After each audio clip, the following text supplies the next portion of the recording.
par une oreille et sorti par l'autre.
Messieurs, mesdames, mesdemoiselles, d'abord je tiens à vous remercier d'être venus aussi nombreux à cette inauguration de table. C'est avec plaisir qu'on retrouve un certain nombre d'anciens judokas qui ont fait partie du club et que l'on voit revenir à chaque fois qu'il y a quelque chose d'un peu nouveau ou de traditionnel. Alors pour les gens qui dirigent ce club, c'est quelque chose qui nous va droit au cœur. Jean-Luc Chavanon, vous le savez, en 1991 a fondé ce club qu'on a appelé depuis le départ de Croix, et on était alors de la MJC. Et puis, bon, une quinzaine de jeunes sont arrivés avec lui et ont commencé à faire du judo sur des vieux tapis qu'ils avaient rafistonnés. Ils dépliaient ces tapis pour faire leur cours et les rangeaient ensuite. Vous voyez un petit peu le travail que ça demandait. Ensuite, eh bien, est arrivée la MPA, puisque la MJC a disparu, et la municipalité nous a demandé à ce moment-là de bien vouloir nous déclarer en préfecture, c'est-à-dire de devenir des associations à part entière, ce que nous avons fait. Ça nous a un petit peu libéré des contraintes un petit peu financières, si vous voulez, dans la mesure où nous étions libres de gérer notre club comme nous le souhaitions. Bien sûr, ce club a progressé. Jean-Louis avait donné une idée. Quand on a fondé ce club au départ, Jean-Louis avait souhaité que l'on scinde en deux parties ce club, à savoir la partie technique, dont bien sûr il s'occupait, et la partie administrative qui était, il s'en occupait aussi, mais souhaitait déléguer un petit peu ces fonctions-là à d'autres parce qu'un homme seul ne peut pas tout faire. Donc, deux parties dirigeaient le club, la partie donc, technique, qui s'occupait des cours, bien sûr, qui s'occupait des compétitions, et qui s'occupait surtout d'accompagner des compétiteurs dans chaque compétition. Pour Jean-Louis, c'était quelque chose d'important que de ne pas laisser un jeune seul dans une compétition à l'extérieur.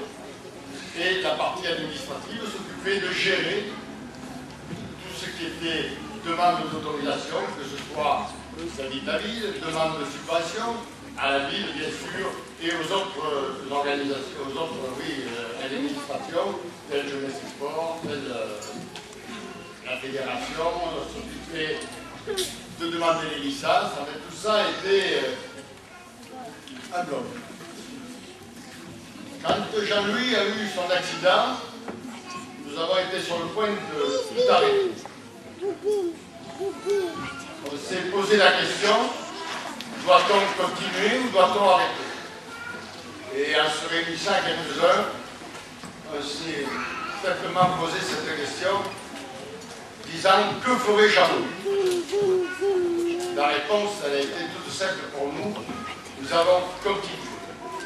On s'est restructuré, on s'est resserré, on s'est aidé les uns les autres. Je crois que c'était là la grande leçon qu'on avait reçue qui nous servait à ce moment-là.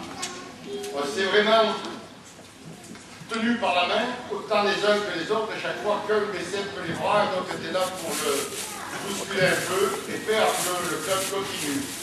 Et tout ça a servi à ce qu'aujourd'hui, d'année en année, nous avons progressé. Aujourd'hui, nous avons à ce jour 230 licenciés dans ce club. Donc, je crois que Jean-Louis pourrait être fier de ce qu'il a semé et de ce qu'aujourd'hui nous récoltons. Voilà. Je veux remercier quand même la mairie de nous avoir aidés à tout moment, dans ces moments qui ont été difficiles, dans notre moment où ça a été plus simple, de nous aider financièrement, de nous aider à avoir un dojo qui ressemble à quelque chose.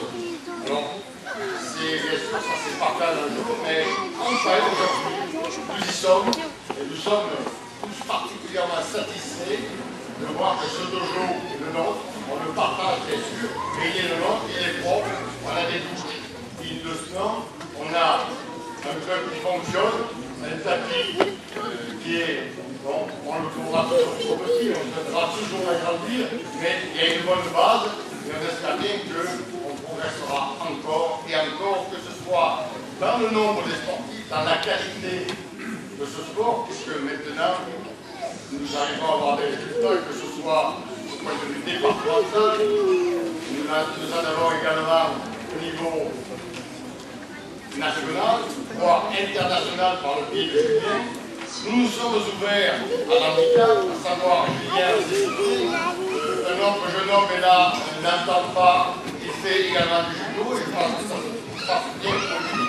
Je crois que le judo, c'est tout ça, c'est de savoir s'ouvrir vers les autres, de savoir accueillir, sans que ni les uns ni les autres soient gênés. Si on arrive à donner cet exemple, je crois qu'on aura réussi une partie de notre parcours. Voilà, je n'en dirai pas plus, je crois que j'ai déjà beaucoup parlé. Je vais donc céder la parole avant de quand même préciser que le département est présent ici. Je cherche madame au milieu. La secrétaire du département est là, madame Simourette, Martine de Sortona, si je ne me trompe pas. Donc vous voyez, on a quand même un petit poids, que ce soit au niveau du département, au niveau de la région et même maintenant au niveau national. Je vous remercie de m'avoir écouté et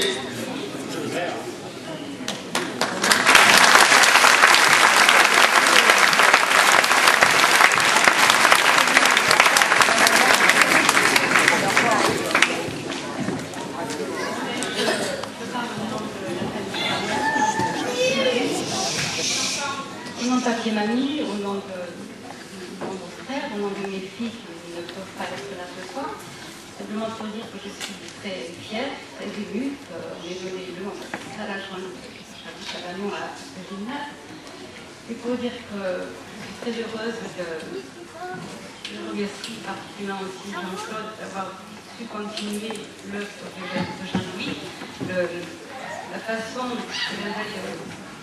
vouloir que ça se passe dans le club, ceux qui l'entourent. Pour moi, Jean-Louis, il est ici. Il n'est pas...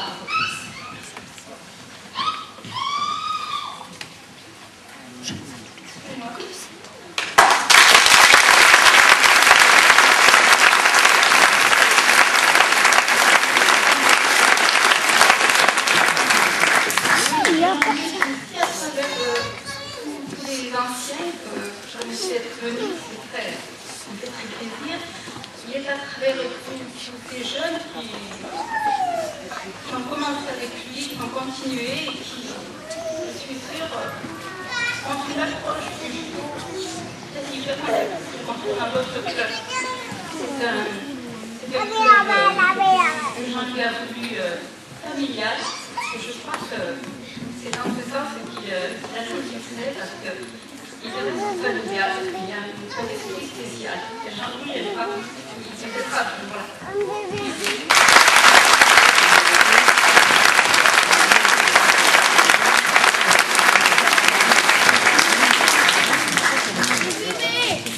Mesdames et messieurs, madame, monsieur, permettez-moi de vous appeler comme ça ce soir, même si je pourrais vous appeler madame. Je crois qu'on ne mesure jamais à quel point dans la vie les rencontres sont déterminantes. On passe souvent à côté de cette évaluation, de l'impact que peut avoir sur nous le fait de croiser des êtres capables de vous apporter quelque chose.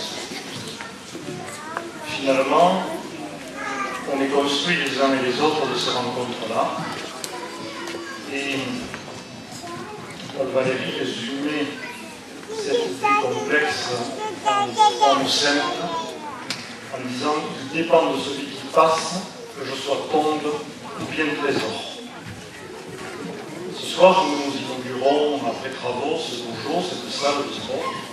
Et ce soir, surtout, ce que nous voulons faire, c'est rendre hommage à un citoyen d'exception, à Jean-Louis, qui a fait pour beaucoup d'autres citoyens de cette ville qu'ils soient plutôt des trésors que des tombes. Jean-Louis, c'était quelqu'un qui, au travers de sa passion, au travers du judo, pouvait rentrer en contact avec les autres en allant au plus profond d'eux, chercher ce qu'ils avaient de meilleur. Je ne crois pas me tromper beaucoup en disant que ceux qui l'ont rencontré, après l'avoir croisé dans leur vie, que ce soit de façon éphémère ou de façon durable, se sont trouvés mieux. Et nous voudrions, en donnant son nom à cette salle, rendre hommage à ces qualités humaines-là. Jean-Louis aurait pu pratiquer un autre sport que le judo, un autre art martial. Il aurait pu ne pas être un sportif et avoir d'autres activités et d'autres passions que celles qu'il a eues. Mais quoi qu'il ait fait, quelles qu'auraient été ses attaches avec d'autres pratiques, les valeurs humaines qu'il portait, il les aurait transmises par les chemins qu'il aurait choisis. Il se trouve que c'est le judo et que le judo est certainement l'une des voies de transmission de valeurs les meilleures qui soient. Mais il aurait pu le faire autrement. Et s'il a beaucoup appris du judo, il a également beaucoup donné et beaucoup appris au judo parce qu'il a été porteur de choses qui dépassent toutes les techniques et qui font le mystère même de notre humanité. Il a inclus dans sa pratique ces valeurs-là. Et c'est ce que nous voudrions ce soir souligner. Il a formé un grand nombre de jeunes à ce sport, à cet art martial, mais au-delà de cela, il a formé un grand nombre de citoyens de notre vie. Alors je disais, Jean-Louis est là, et c'est vrai qu'il est là, et qu'il sera là tant que quelqu'un l'aura connu et se souviendra de lui, tant que quelqu'un qui aura connu quelqu'un qui l'aura connu se souviendra de lui, même si on ne l'a pas connu directement. Il sera là chaque fois que quelqu'un, un humain, dira à un autre humain de faire attention à son comportement, d'être un homme ou une femme droit, d'être quelqu'un respectueux de l'environnement humain qu'il y a autour de lui. Jean-Louis sera là tant que ces valeurs-là subsisteront. Et elles subsisteront toujours, parce que même quand les choses dans notre humanité tournent mal, il y a toujours une poignée de femmes et d'hommes qui sont là pour faire que les valeurs principales ne sombrent pas. Et Jean-Louis faisait partie de ces êtres qui, à un moment, peuvent, par leur action individuelle, eh bien, faire surnager les valeurs qui sont menacées ailleurs.